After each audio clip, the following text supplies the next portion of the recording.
Hello guys, welcome back to my YouTube channel. I am Kisan and you are watching Kisan Career Hub. आज हम लोग देखेंगे JSSC द्वारा आयोजित project rail का जो एग्जाम होता है मंथली बेसिस पे, ठीक है फ्रेंड।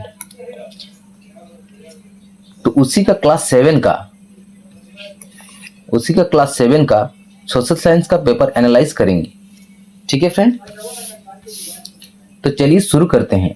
पहला प्रश्न यह है कि भारत में वोट देने के लिए न्यूनतम यानी कि मिनिमम आयु कितनी निर्धारित की गई है, ठीक है। तो ये हो जाएगा ऑप्शन बी 18 वर्ष, ठीक है फ्रेंड। नेक्स्ट क्वेश्चन है, भारत में सार्वभौमिक वयस्क मताधिकार का क्या अर्थ है? केवल अमीर लोग वोट दे सकते हैं? नहीं, ये बिल्कुल नहीं होगा।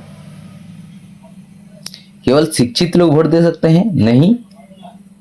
18 वर्ष या उससे अधिक आयु के सभी नागरिकों को बिना किसी भेदभाव के, ठीक है फ्रेंड, वोट देने का अधिकार है। तो ऑप्शन सी सही हो जाएगा और देखने की जरूरत ही नहीं है, ठीक है। नेक्स्ट क्वेश्चन है, भारत में स्वतंत्र और निष्पक्ष चुनाव कराने की जिम्मेदारी किस संस्था की होती है? संसद, भारतीय निर्वाचन आयोग, न सर्वोच्च न्यायालय, न पुलिस विभाग। तो इसके लिए एक आयोग है जिसका नाम है भारतीय निर्वाचन आयोग, ठीक है फ्रेंड।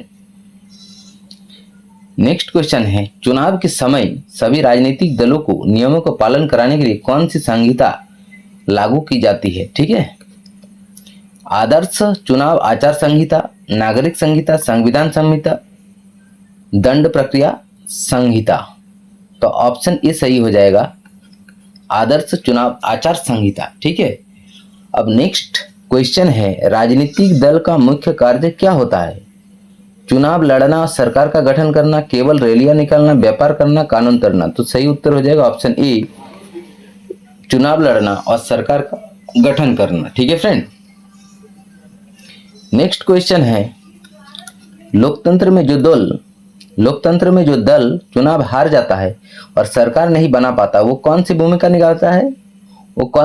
निभाता है? सत्तारूढ़ दल, विपक्षी दल, न्यायपालिका, निर्वाचन आयोग। तो ठीक है, सही उत्तर हो जाएगा ऑप्शन बी, विपक्षी दल। देखिए क्वेश्चन नंबर 7 से शॉर्ट आंसर क्वेश्चन, ये सब्जेक्टिव है इसलिए मैं यहां पर देख रहा हूं, ठीक है। लोकतंत्र में मताधिकार, वोट देने का अधिकार का क्या महत्व? तो क्या महत्व है? इससे ये महत्व है कि समानता का प्रतीक है, ये सरकार चुनने की ताकत लोकतंत्र में, ठीक है। और जनता की भागीदारी, इसके माध्यम से आम आदमी देश की शासन व्यवस्था और कानून बनाने की प्रक्रिया में सीधे हिस्सेदार बनता है। नेक्स्ट क्वेश्चन है, भारतीय निर्वाचन आयोग के किन्हीं 3 मुख्य कार्यों का वर्णन करें, ठीक है फ्रेंड। तो निर्वाचन आयोग का काम क्या क्या होता है? चुनाव कराना, मतदाता सूची तैयार करना और राजनीतिक दलों को मान्यता देना। यह है निर्वाचन आयोग का मुख्य कार्य। और भी बहुत सारे कार्य होते हैं, तो 3 पूछा गया है, 3 ही मैंने डिस्कस किया है, ठीक है। नेक्स्ट क्वेश्चन है, लोकतंत्र में, ठीक है, राजनीतिक दलों के महत्व और उनके मुख्य कार्यों को विस्तार से वर्णन करें। लोकतंत्र की सफलता में राजनीतिक दलों की रीढ़ की हड्डी जैसी भूमिका होती है, ठीक है। इनके बिना लोकतांत्रिक व्यवस्था की कल्पना भी नहीं किया जा सकता। ये क्या काम करता है? चुनाव लड़ना, ठीक है। राजनीतिक दलों का मुख्य कार्य क्या है? चुनाव लड़ना, सरकार का निर्माण और संचालन करना, ठीक है। अगर सरकार नहीं बना पाती है, ठीक है, तो ये विपक्ष की भूमिका निभाता है, ठीक है ना फ्रेंड। ये राजनीतिक दल का काम है। अच्छा, जनमत का निर्माण करना, यानी कि राजनीतिक दल रैलियां, बैठकों और बहसों के जरिए जनता के देश के महत्वपूर्ण मुद्दों के प्रति जागरूक करते हैं। और कल्याणकारी योजना को पहुंचाना, सरकार की योजना और नीतियों को आम जनता तक पहुंचाने का काम भी ये दल करते हैं। नेक्स्ट क्वेश्चन है, निष्पक्ष स्वतंत्रता निर्वाचन से आप क्या समझते हैं? ठीक है, निष्पक्ष यानी कि किसी के पक्ष में ना होना, ठीक है। निर्वाचन यानी कि वोटिंग की बात किया जा रहा है।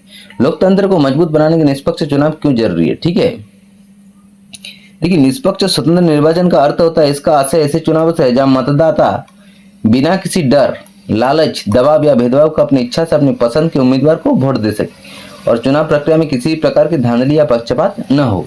और अगर बात किया जाए लोकतंत्र को मजबूत बनाने में निष्पक्ष चुनाव की आवश्यकता या महत्व क्या है, तो जनता के विश्वास को बनाए रखना, योग्यता का चयन करना, ठीक है, सत्ता को शांतिपूर्ण परिवर्तन और लोकतंत्र की असली आत्मा, ठीक है, ये निष्पक्ष चुनाव का रिजल्ट है। तो आई होप आपको ये वीडियो अच्छा लगा होगा। अगर वीडियो अच्छा लगे तो वीडियो को लाइक करें, चैनल को सब्सक्राइब करें, ठीक है ना फ्रेंड। तब तक के लिए धन्यवाद। जय हिंद।